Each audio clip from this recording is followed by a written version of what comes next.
Hello, this is Dr. Scott Hoye. This is part one of a conversation that I had with Dr. David Burns, one of the founders of cognitive behavioral therapy and, most recently, team cognitive therapy. Our conversation was delightful, informative, and fun, so long that we lost track of the time we were putting into the conversation. And we here at the Psychology Talk podcast have decided to go into the cutting room and make this a two-part episode for your convenience and edification. So without further ado, here is part one of our interview with Dr. David Burns.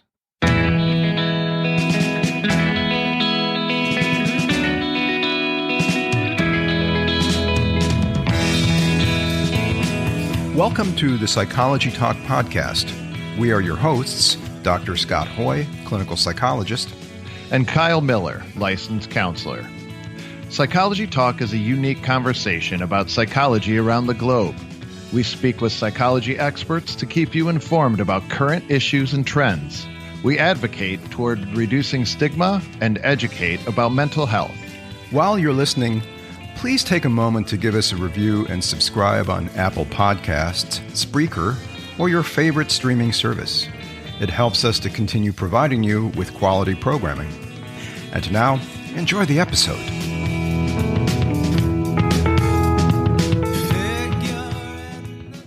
Hello, those of you who have tuned in. This is Dr. Scott Hoye from the Psychology Talk podcast, and we are honored today to have a guest who probably most of you in the listening audience know of or have heard of or will hear of at some point in your sojourn through psychotherapy as a clinician or as a consumer. We're honored to have Dr. David Burns on the podcast today, and we're likely going to be talking about 3 or 4 different things. His sojourn into the world of psychiatry and behavioral health, his many books from the past, such as Feeling Good or When Panic Attacks, his current book, Feeling Great, and a new psychotherapy application he has and is excited to share the findings he's getting with that, the outcome findings. So David, Dr. Burns, it's an honor to have you here. Thank you for coming aboard the podcast. Thanks for having me. I'm really excited to talk to you and grateful for this opportunity. Absolutely. Well, where would you like to start, sir? Well, anywhere at all. Just jump in. Everything you mentioned is very exciting and interesting to me. Okay. Well, perhaps we can talk a little bit about how you got into psychiatry. And for those of those in the audience who don't know, he takes a very much a behavioral health approach that's in line with psychotherapy and less so in line with medication management especially for depression. So maybe you can start somewhere around there. Okay, sure. Well, I did my medical school at Stanford, and then I finished my residency at University of Pennsylvania Medical School. And that was very much focused on the biology of depression, the theoretical, I might say, biology of depression, that there's some chemical imbalance in the brain, and we're going to correct that with antidepressants that boost the serotonin system in a variety of ways. And so I was just trying to be a good, psychiatrist and, tried to believe the things I was being taught. But I did 2 years of research on this chemical imbalance theory after I finished my training. And we did an experiment at the VA hospital, which was associated with the medical school. We had a research unit, and depressed veterans could come and stay there as long as they wanted, and we did different studies to learn more about depression. Mm-hmm. And in one study, we flooded their brains with serotonin. It was a double-blind study. They all got these milkshakes each day, but half of them had milkshakes laced with massive doses of L-tryptophan, which goes right from the stomach into the blood, right into the brain, and gets synthesized into serotonin. And so they were probably getting 10 or 20 times the increase in serotonin in their brains. And then we were measuring their moods every day. And then after several weeks, we broke the blind and looked at the data. And there was no difference whatsoever in these two groups of veterans. Those who had the massive increase in brain serotonin did not improve whatsoever.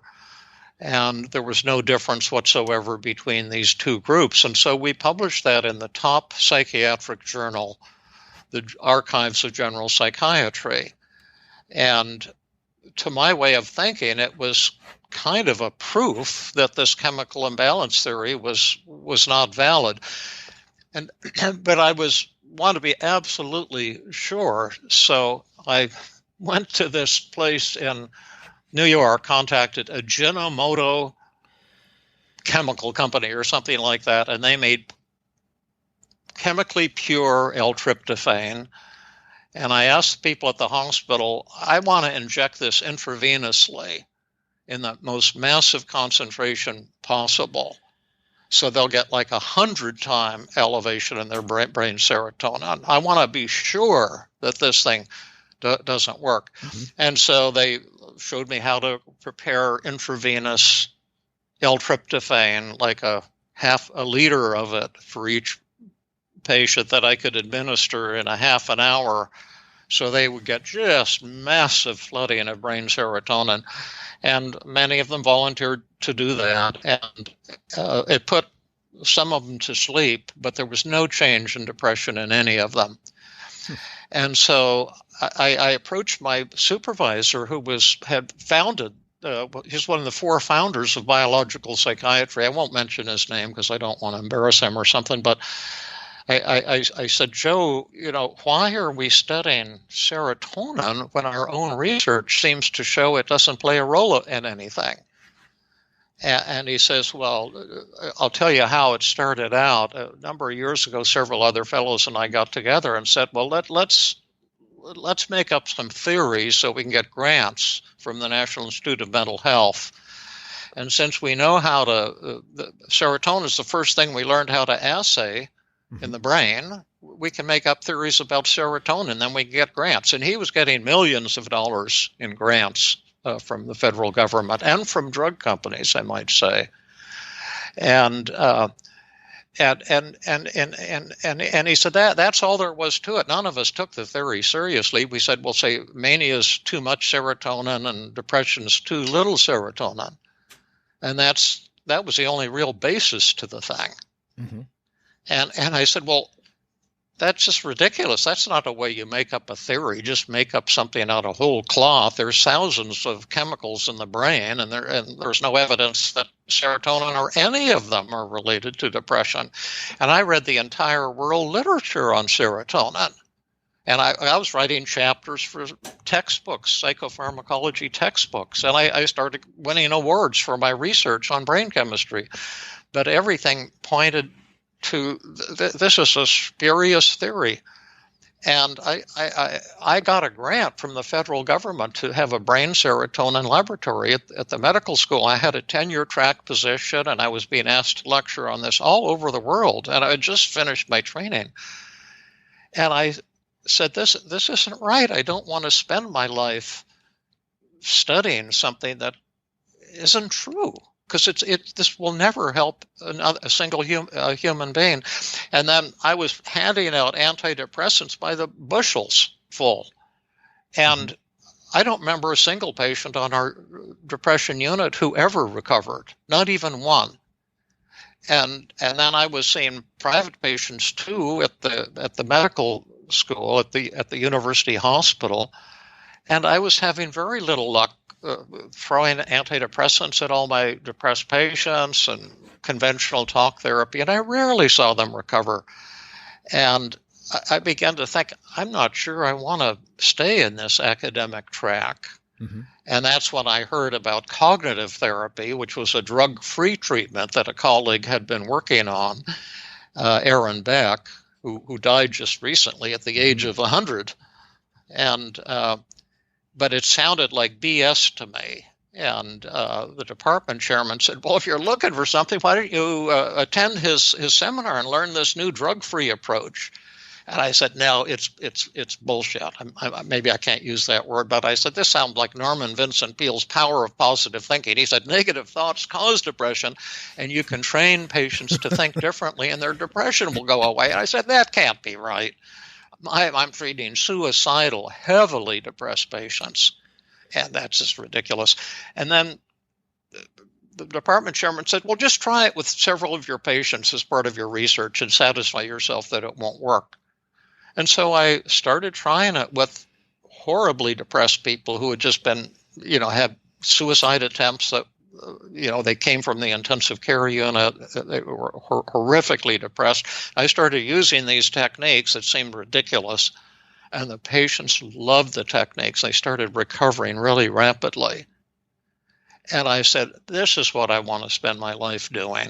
And so I left academics. I gave up my position at the university and decided to build my private practice. I said, I'll stay on the faculty as a volunteer teacher. You don't have to pay me. But I want to develop this new approach.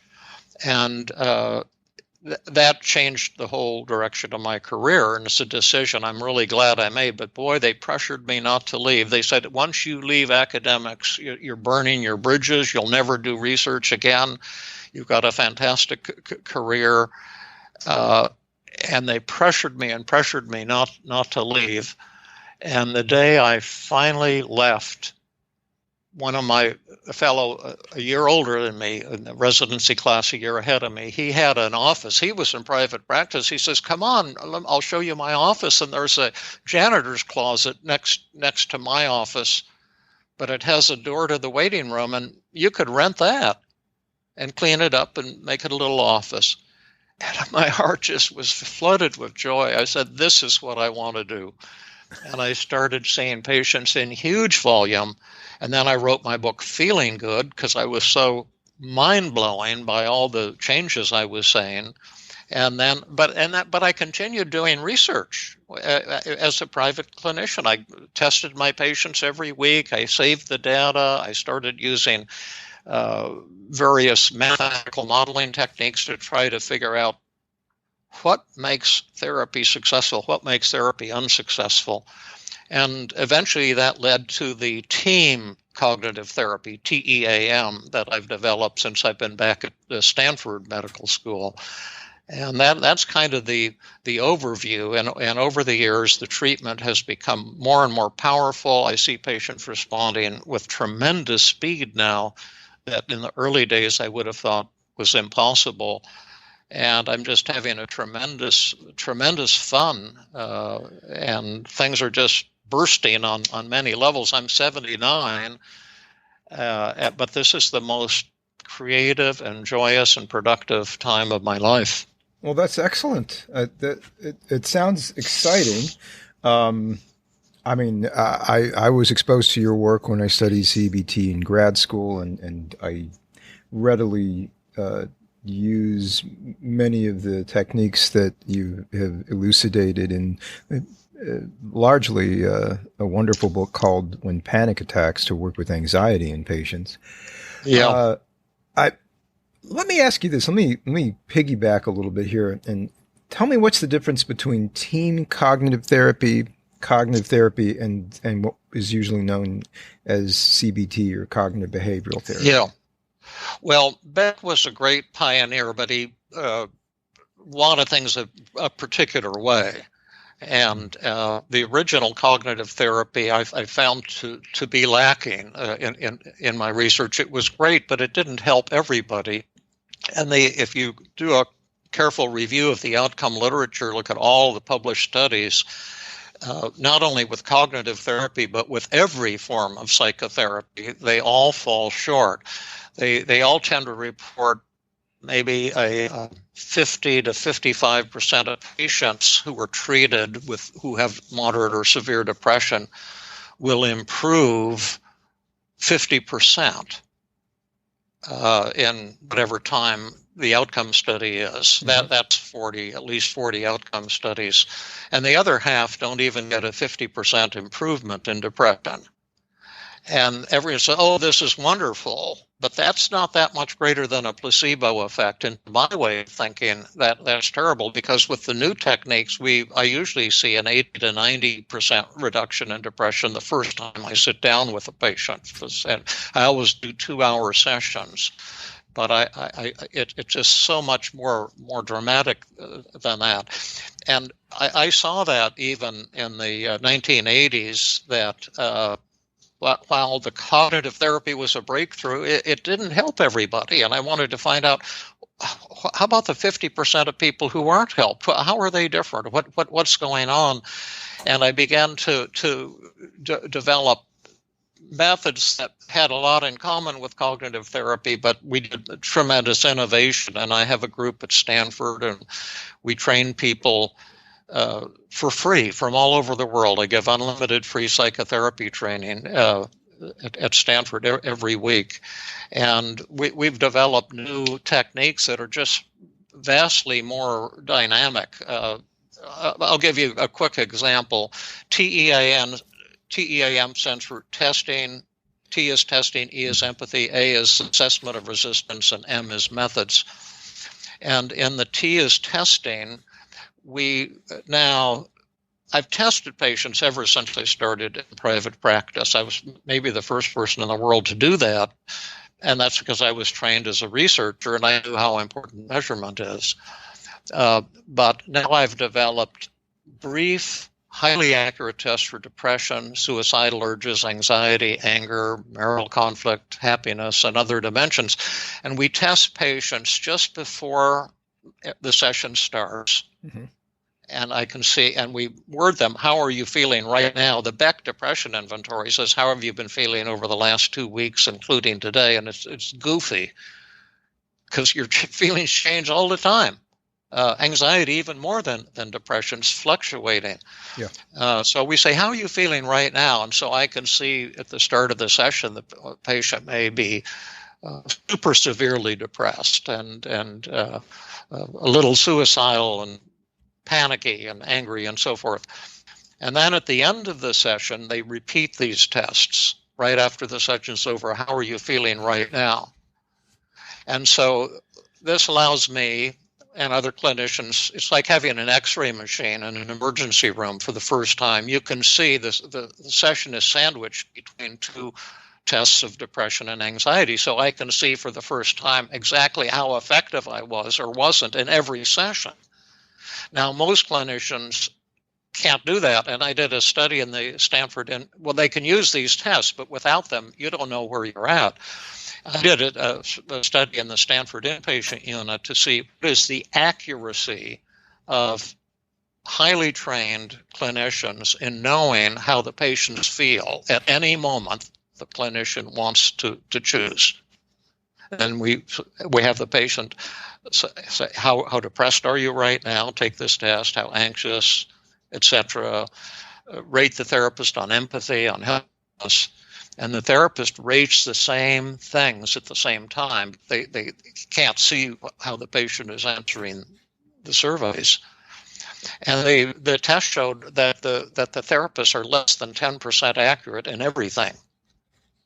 That the accuracy on suicidal urges was 0. The accuracy on anger was 0. The ability of trained clinicians to pick up changes in depression was only 3%. The accuracy on how empathic the patient thinks you are was only 9%. The clinician's accuracy on how helpful they were was 0%. So clinicians are kind of in a fantasy land. And if you want to improve what you're doing, that means get rapid results for depression and panic, and which is what most people want. You can't really improve much without these assessments, because you don't know.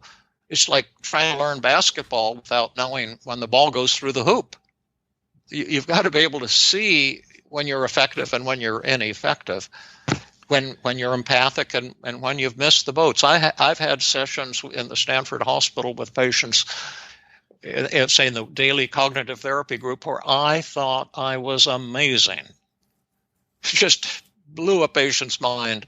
And in the end, I looked at the rating, and the patient slammed me, had gone from severely depressed to actively suicidal.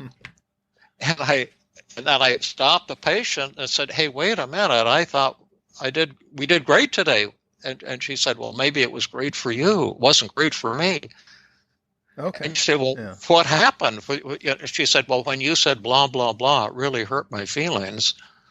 Mm-hmm. And then it was a simple matter to talk that over and clarify what had gone on and get back on the patient's good side. But without the information, the patient rating you, your perceptions will be way off. And I've had the opposite, where I had a patient on one of the inpatient groups with severe borderline personality disorder, an intravenous amphetamine user, a woman who had made 8 nearly successful or nearly completed suicide attempts. And she was just screaming at me at the start of the group with 4-letter words and telling me that cognitive therapy was so much BS.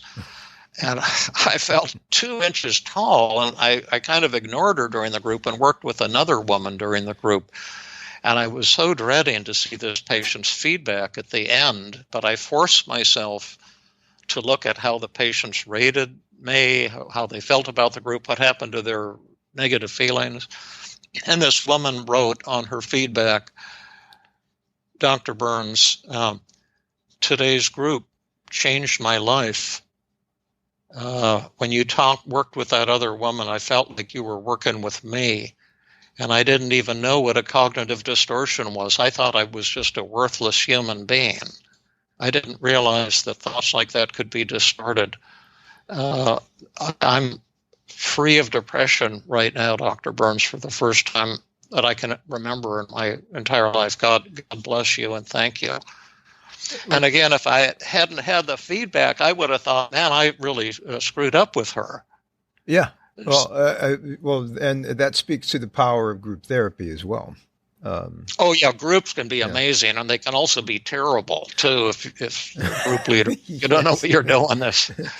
Yeah. Well, there's a lot here. I mean, as a clinician and as somebody who works in private practice, certainly I like what you're saying, and I think that my own feeling is that psychotherapy largely gets a person to think differently, and if you can do that, and I've even seen it, working with patients who have very difficult or what we would call very serious mental illness with parasuicidal behaviors. I've seen in a heartbeat a person can shift from thinking and feeling a certain way to thinking and feeling a different way. And it's amazing to behold, isn't it? It is, and also the kind of vacillation back and forth that they're certainly labile and training to be a little bit more metacognitive about what they're doing. The fact that they have agency is I think largely what psychotherapy does, no matter what school of thought or what trademark is put upon it, which is why I like your approach so much. Is that I think you coined the phrase "tools, not schools." Right. Yeah, and this ongoing research, I mean, it's wonderful. It's showing more and more how this works. Since psychotherapy comes out of the social sciences, certainly you're doing a job of being able to really provide a way to operationalize these things and get a good look at it, post and pre and post, which I think all psychotherapies should do. Right. But I might say it's not easy because the scales I've created are very sensitive to the smallest therapeutic failures, and most clinicians, when they use the scales for the first time, it's kind of a blow to the ego because they see first that they're really not causing much change for their patients. And secondly, that their patients give them failing grades most of the time on empathy and helpfulness. But if you're willing and humble to look at that information and use it, then you can grow very rapidly as a clinician. But it is painful to see ourselves as others see us. I think that was a poet Burns. That was his poem "To a Mouse." Yeah. Would some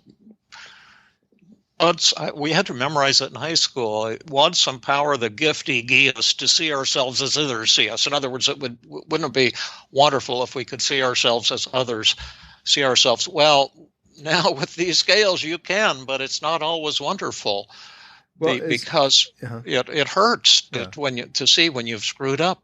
Well, if you have an honest patient, the one session you might feel you've done well, and they'll come back and give you a critique the next week. You said this, I disagree with you. And I think that's part of working through an impasse of psychotherapy is to go, what's going on here? Absolutely. And maybe a lot of what you're doing is with these scales is you're giving space to talk about the things you're not supposed to in the niceties of social behaviors, like your shoulds. You're shoulding. That's right. Yeah, you're no longer shoulding yourself. That's right. One of the innovations on the scale, my empathy scale, is short. There's 5 items. Like you understood the way I was feeling inside today. You were trustworthy. You treated me with respect. Things like that, and they could agree with it. Not at all. Up to very, very strongly, and very strongly was a 5. No, it was 3 on a 5 on a 4. It was a 3. It was the top of the scale, so you could easily get a 15, a perfect score, because they'd say very true on everything. I said, well, this is no good. So I added a 4th column, completely true. And this makes it really easy for them to mark you down 1 point. It's condemnation through faint praise. Mm-hmm. I'll give you very true on understanding how I felt inside, but I won't give you a completely true. Well, that means therapeutic failure. And I try to make therapeutic failure easy for therapists, because that's where all the forward movement comes when you fail the patient. But the new scales are so sensitive that most therapists will get failing grades every session from every patient at first. And then a lot of therapists, when they discover that, they can't take it. And they say, I don't want to use these scales anymore. It's interesting. It keeps you on your toes, as a therapist, which is good. I mean, God help us. We all need to be kept on our toes, I think, in sessions, and to try to figure out what's going right and what's going wrong. So very exciting stuff. And it looks like you're getting amazing results. I guess the one thing I would question is, like, what if the patient just absolutely wants to make you feel good and is afraid to, like, answer correctly? Is there do you have, like, a validity component? Absolutely. Okay. On the evaluation of therapy scale, we have several items. Like, one would be, it would be too upsetting to criticize my therapist. Okay. And then another one, my answers didn't always show how I was feeling inside. Okay. And so they'll answer those correctly. And so you look at them and say, oh, I can see that some of your answers didn't show how you felt inside, and that it would be really hard for you to criticize me. I love that you told me that. That's so important. Tell me more about that. I'd really love to hear what you have to say, and some of the things that would be hard for you to tell me. And so if you handle that with warmth and humility and a positive, upbeat approach, the patient will open right up. But the idea that patients won't be honest with therapists actually is never the problem. That's what therapists think is the problem. Oh, my patients won't be honest with me. No, your problem is that your patients will all be honest with you. And they'll probably fail you every time at first when they see you. And the question is, can you take the truth, not will they tell you the truth? Because they'll get failing grades on these scales initially. No. Now, we train patients in our Tuesday training group at Stanford how to respond skillfully when you get these failing grades and how to convert that into therapeutic breakthroughs. But therapists, what I've learned from research, I used a really neat data modeling program called structural equation modeling, which is really good at showing you that your models don't fit and your thinking is screwed up. And the computer has taught me when I analyze data to just assume that all my theories will be wrong until proven otherwise, and otherwise will probably never happen. And so it keeps shooting me down. And so similarly, I think clinicians might do well also to think your ideas about therapy will almost always be wrong. Like the idea that your patients won't be honest with you really is totally bogus. Right. And yet you keep believing that because you keep feeding yourself that message, but you've never gotten any data to test that. Now, patients won't be honest if they have an ulterior motive, and any good clinician could see that. Like if someone is in the VA system and they're going to get $3,000 a month for saying answering a PTSD scale in a particular way, right? Yeah. To claim that they have PTSD, then they're going to do that because they need that money to survive. But if a patient is coming to you voluntarily for help, that's one of the first things I discovered. I was shocked to discover how honest patients nearly always are. Now, if you get upset when they criticize you, then they'll clam up. Well, I think that you could say that there is a bias among psychotherapists. I'm not going to say psychologists or psychiatrists, or because we all know who we are, whichever licensure domain we fall under. I think there's a bias in the schooling to not look at this. Yeah. To think that the whatever modality. I mean, some schools actually, some of the schools will actually train clinicians to argue the pros and cons of their particular school of thought of psychotherapy, which never made sense to me, and which frustrated some of my professors when I would be integrated, and I wasn't supposed to be integrated at the time. I was supposed to be all cognitive or all psychodynamic. Yeah. And I don't think that's the proper way to train clinicians. I think you need to study those. Obviously, there's a lot of meat on the bone in all of those schools, especially the literature on psychodynamics is dense, and an easy cognitive maze to get lost in. And likewise, it's hard to say which one's better or which one's not, because I think that you're studying processes. You're doing a process, and you should be looking at it from a more metacognitive perspective. We all win, we all get prizes, but where do you get the best prizes? How can you increase your prize winnings at the end of the day? But right. Well, I wonder. We all win, we all lose. Oh yeah, and the sooner you own up to that, the sooner you'll start changing and growing and doing things differently. Right. I'm curious. So, like Scott Miller has come up with the idea of like outcome, focused psychotherapy. Right. Are you familiar with his work? Do you agree with some of what he's doing, or the? I agree with what he's doing. I'm not a fan of his scales or his psychometric understanding of psychometrics. Okay. But I love the fact that he's emphasizing measurement. I think when he was in his internship, his supervisor had him use my scales at that time, and that's how he got into the whole thing of measurement. But yes, absolutely. And I think the literature shows, and will continue to show, that measurement really can have a massive impact on the effectiveness of psychotherapy.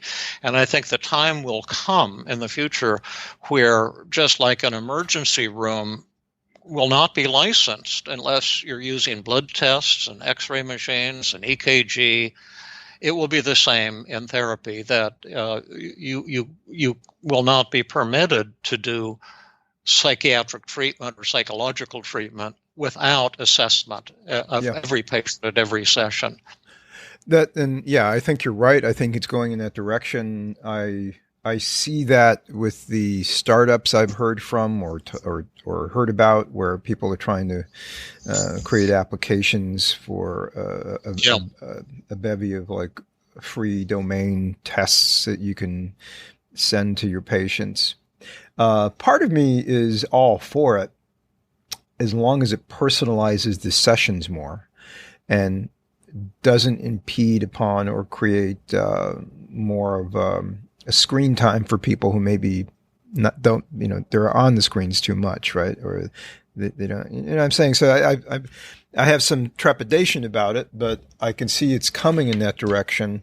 Well, like anything, it's a two-edged sword, and you can use any technique to create mind-blowing, deep, empathic connections and therapeutic breakthroughs, or you can use the technique in a mindless, robotic way that's just going to create distance. That was one of the techniques that I train the people who attend our training groups is called the disarming technique. That's where you find truth in a patient's criticism instead of getting defensive. And sometimes it's very difficult. And one of the worst I ever heard from a patient, and I noticed she'd marked me down on the feedback form, and I asked her, it sounds like you're having some negative feelings about what's going on the therapy, and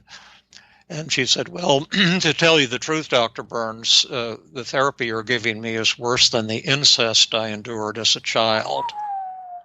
Ooh, and ouch. I was devastated. And this was a patient that I had given myself exceptionally. I had really been pouring my heart out in an attempt to help her. And I didn't say much because I knew whatever I said would probably be wrong. And but it was, I felt angry, I felt ashamed, I felt shocked and a little resentful, because I've told myself she's always criticizing everybody. That was one of the things with her. When is she going to take some accountability? And I felt very self-righteous. But every Saturday, I would jog around Haverford College twice. So a 4-mile run with a colleague. We talk our difficult patients. And this Saturday, he couldn't come, so I ran alone. And I kept telling myself, now you're supposed to agree with her. You have to find truth in what she said. And then I would shout out loud while I was jogging, there is no truth in what she said. And I would say, oh, that's what all your students whine like that and complain. But there is truth. Remember, you teach your students a patient is always valid when they criticize you. Mm-hmm. You got to figure it out. And I kept saying, there's nothing to figure out. This is not true. I've given everything I've got to this woman, and she's totally ungrateful, and she shouldn't be saying things like that and feeling that way. Well, this is, the defensiveness we all sometimes get into. Yeah. And then it hit me on the second 2 miles like lightning, and I suddenly saw what she probably had meant, and I just felt a wave of emotion.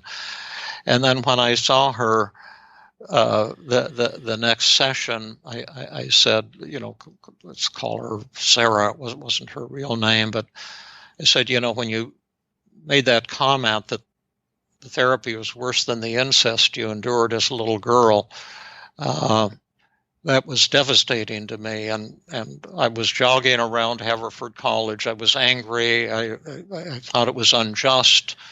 I couldn't understand why you would say something like that. And then it hit me, and I felt a flood of sadness and shame. And I'm not sure I've got it, but this is what I think occurred to me, is that I've been pushing all these techniques on you to help you change your distorted thoughts. And I've kind of pushed so hard, almost like I'm trying to gratify my own ego to prove that I can help you.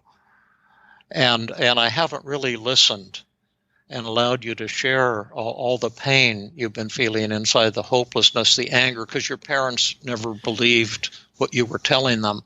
There was never anyone who was supporting you, and now I'm doing the same thing to you, not supporting you. And I just wanted to let you know that I have tremendous respect for you, and I feel tremendously sad. And I just have to say that you were right about what you were saying. Mm-hmm.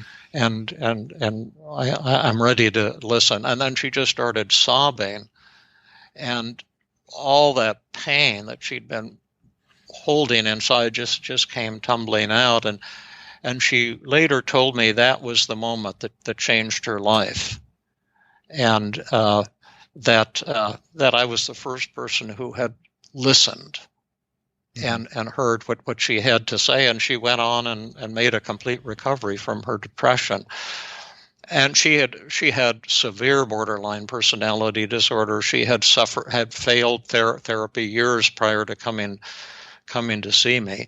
But that's how an assessment scale combined with therapeutic empathy can transform a therapeutic relationship to a vastly deeper level. Right. But the therapist has to be hungry to have that kind of experience.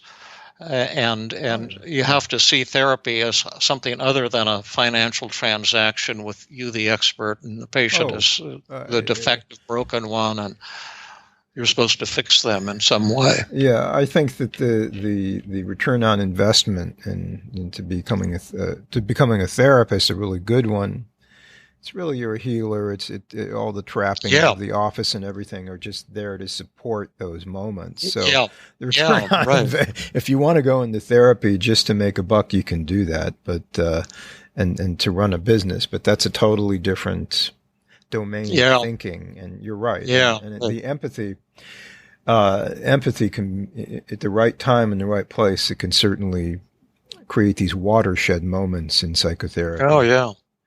But I think that the payment for therapy, can be corrupting in subtle ways. I haven't charged anyone for therapy in way over 25 years, and so I do double sessions, or I meet with people. Right, as long as necessary, because I just tell them I'm going to try to cure you here today in one session, and I can't guarantee that, but that usually happens.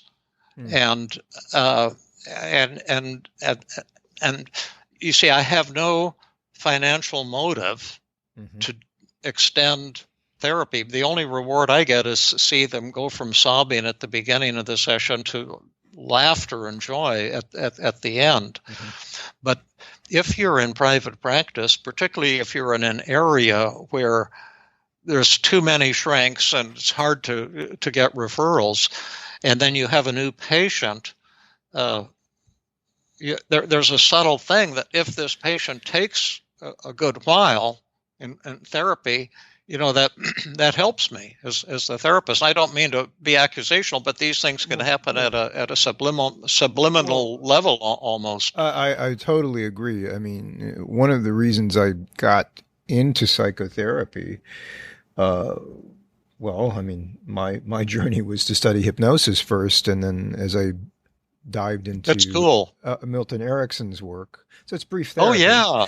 Oh, I see. And Erickson's model, of course, you can't really model a person who created no school of psychotherapy per se. His students kind of did around him and observed what he was doing, right? And the neuro-linguistic programmers did, but it's process-oriented. But of course, he would see people for 4-hour sessions, or even John and Helen Watkins with their ego state therapy. They'd see people for 4 or 5 hours. They'd work with people with DID, intractable DID, and get big results.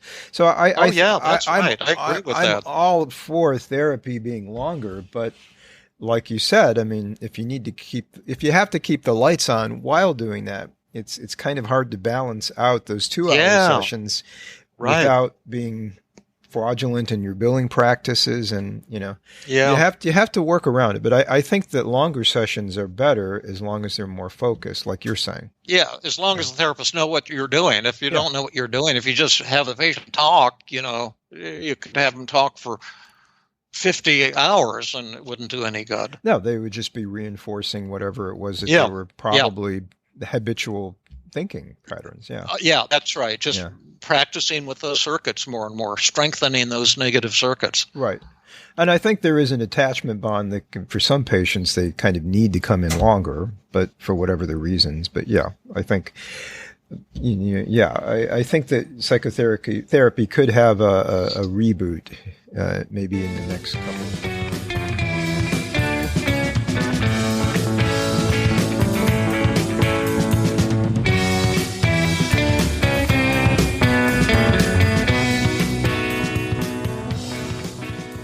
Thank you for listening to the Psychology Talk podcast. This podcast is intended for informative and entertainment purposes only. If you need a mental health professional, please seek one out. All material, copyright, the Psychology Talk podcast. Music is provided by the oddly Italianate named band Serenati? Ciao.